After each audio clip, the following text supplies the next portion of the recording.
Hello and welcome to tonight's LOL Esports Roundup. We're going to cover the LCK Regional Finals between HLE and KT from this morning, then preview D plus Kia and DRX for tomorrow.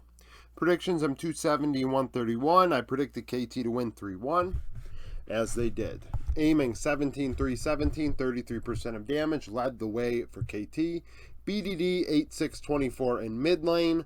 Viper 7-7-14, 30% of damage in the loss for HLE. So, HLE win a game. That's one game better than how they just played in the playoffs prior. KT had 3-0 to HLE. HLE had 7 total kills in that series. Clearly, their AD carry had just as many kills by himself. Slow series for sure. Low kills. Game 1, I think 10 kills total. Game 2, really slow. Game 3, HLE won, and it was probably the most lopsided game of the 4. Ahead early, despite being, the kill score not being high. They were up like 6k gold by 21 minutes or something. It was very one-sided as Viper and Life gapped, aiming in the hens pretty much. For some reason, KT went with Nyla. I have not seen a good Nyla this year. This recently at least. So, in my opinion, I don't know why she's really being picked because she does not look good. MVP wise, I really want to pick Keen, but I think that is wrong. I should probably pick Cuz. So, game 1, Keen solo killed Kingen. Keen was gapping Kingen. I thought Keen outplayed Kingen for the majority of this series, but there were also moments where he got caught out, and he does need to work on that because Keen is the player that I'm identifying for KT as the one that needs to perform like Keen should if they want to do better at Worlds than they did in playoffs in the LCK. Cuz may earn it because I thought that he had some very nice plays. Game 1, he got bot lane ahead by himself. I thought he was very effective. He was able to outpace Grizzly. Grizzly obviously struggling once again. I will say he did better than last time, and he has progressed, and I think people need to give him his credit as HLE will play the winner of this series on Saturday morning for me. So, there is that for HLE's sake, but Cuz I thought, game 4 he had a great engage on Poppy where he was able to pick off Viper in a team fight that took Baron. Now KT would kind of troll that Baron and give up 3 empowered players. That's not great, but the Baron did give them a slight advantage, which allowed them to start slowly pulling ahead in that game. Otherwise, we could have had a game 5 reverse sweep scenario.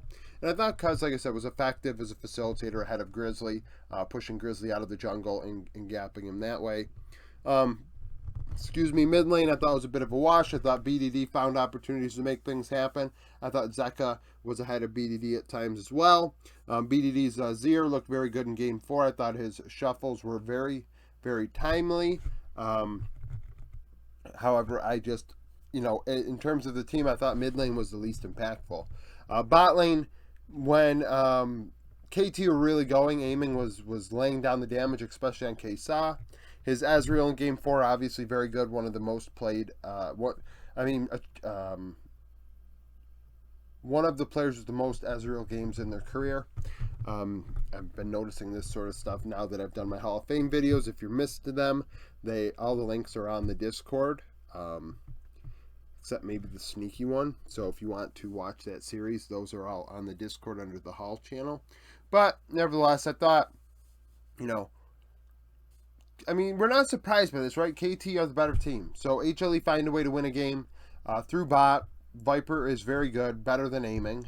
So for that, congratulations. But otherwise, this isn't a big surprise. KT are one of the best teams in the world and definitely championship contenders for the entire thing. Sneak peek for tomorrow, LCK, D plus Kia 11-7, DRX 6-12. Season series, D plus won 4 out of 5. We're only going to look at top and bot lane in this. We are not going to go over jungle mid lane because in the first series, DRX played Juhan and Kiahu.